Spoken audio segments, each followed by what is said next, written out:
कई सारे लोग मुझसे भगवान की परिभाषा पूछते हैं कि भगवान क्या है, कैसे हैं।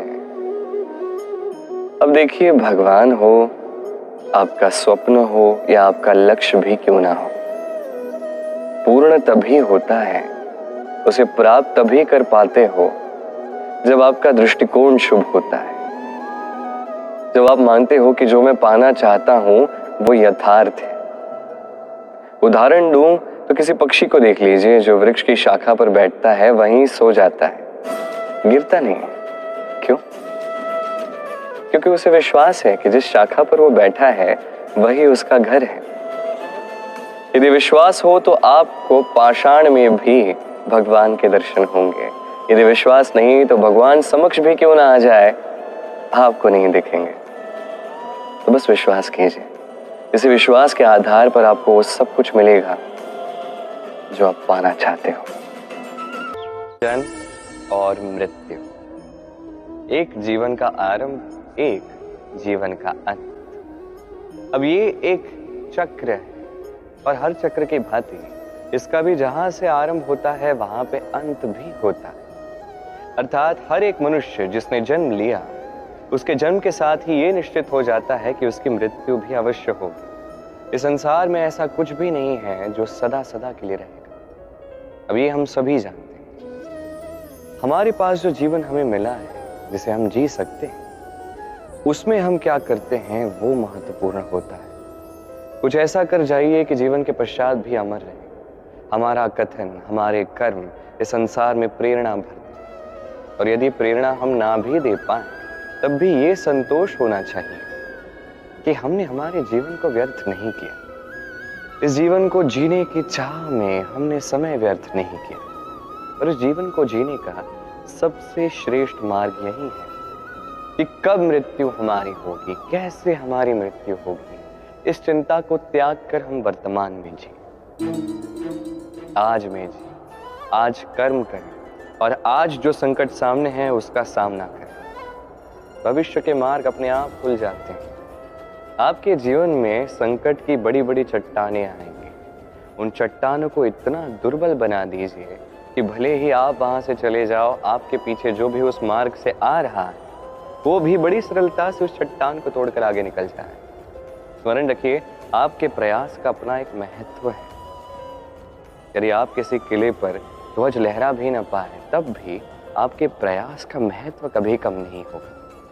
हम सभी जीवन में आगे बढ़ना चाहते हैं, उसके लिए प्रयास करते हैं, परिश्रम करते हैं, किंतु कभी कभी हमारे आसपास के लोग, जैसे कोई मित्र हो गए, संबंधी हो गए, शत्रु हो गए, इन्हें आगे बढ़ते हुए देख हम कभी कभी वहीं रुक जाते हैं। तो क्या इसका अर्थ ये है कि हम में कोई त्रुटि थी या हम में कोई कमी थी? नहीं, अधिकतर बार हम में कोई त्रुटि नहीं होती, हम में कोई कमी नहीं होती। बस एक छोटी सी बात है जो हम समझ नहीं पाते। हम प्रयास करते हैं दूसरों को देखने का, हम देखने का प्रयास करते हैं कि वो जीवन में आगे कैसे बढ़ रहे हैं, आगे बढ़ने के लिए वो क्या क्या कर रहे हैं और जो भी वो कर रहे हैं उसका उन्हें लाभ कैसे होगा। हम प्रयास करते हैं उनके जीवन में देखने का, उनकी गतिविधियों को देखने का, समझने का हम प्रयास करते हैं, इसीलिए हम पीछे छूट जाते हैं। जीवन में यदि आप आगे बढ़ना चाहते हो तो दृष्टि भी आगे होनी चाहिए, पग भी उसी मार्ग पर आगे बढ़ने चाहिए। अपनी गतिविधियों को देखिए, अपनी योजनाओं को देखिए, अपने प्रयासों को, अपने अनुभवों को देखिए और उसी मार्ग पर आगे बढ़िए। ऐसी कोई सफलता नहीं है जो आपको प्राप्त नहीं होगी। किसी पक्षी को देखिए, जब वो अपनी पहली उड़ान भरता है, वो घोंसले से नीचे गिर जाता है, तब भी हार नहीं मानता, प्रयास करता है, करते रहता है, फड़फड़ाता है और तब जाके उड़ना सीखता है। गोल शालिग्राम को देखिए, पर्वत से गिरता है, ठोकर खाता है, जल के प्रवाह से घिसता है, तब जाके शालिग्राम बनता है। सोचिए, यदि कोई पक्षी अपनी पहली उड़ान भरने से पहले ये सोचे कि नहीं, यदि मैं गिर गया तो, मुझे चोट लग गई तो, यदि भय के कारण वो प्रारंभ ही ना करे, प्रयास ही ना करे, तो कभी उड़ना सीख पाएगा? कदापि नहीं। यही हमें सीखना है, प्रारंभ करना यह अति आवश्यक है। भय लगता है जब हम प्रारंभ करते हैं, किंतु ये नहीं करोगे तो कभी जीवन में आगे नहीं बढ़ोगे। हो सकता है प्रारंभ करने के पश्चात आप गिर जाओ, बार बार नीचे गिरो, किंतु निरंतर प्रयास करोगे तो एक न एक दिवस यशस्वी अवश्य बनोगे। ये प्रारंभ करना सबसे अधिक कठिन है, इससे भयभीत मत होइएगा। समय कितना विचित्र होता है। समय हमारे साथ हो तो हम स्वयं को राजा मान लेते हैं, वही समय यदि विरुद्ध हो जाए तो रंक बनने में समय नहीं लगता। इसलिए मनुष्य की एक आदत होती है, बुरे समय के लिए कुछ बचा कर रखता है। संबंधी, मित्र बुरे समय में साथ छोड़ देते हैं। यश, मान बुरे समय में चला जाता है। तो व्यक्ति सोचता है क्यों ना धन संचय कर। धन का तो कोई मन नहीं होता जो समय आने पर बदल जाए। संसार कहता है कि धन का संचयन करते रहो, बुरे समय में काम आएगा। मैं कहता हूं शुभ कर्म करते रहो, आनंदित रहो, स्वयं पर और ईश्वर पर विश्वास रखो, बुरा समय कभी आएगा ही नहीं। हम सभी पथरीले मार्ग से बच के रहते हैं। कारण इस मार्ग के ये पत्थर हमारी यात्रा कठिन कर देते हैं, हमारे पांव को घाव दे देते हैं। किंतु एक महत्वपूर्ण बात हम भूल ही जाते, यही कठिन मार्ग ना केवल हमें हमारी दुर्बलता से परिचित करते हैं, बल्कि हमें सबल बनने की प्रेरणा भी देते हैं।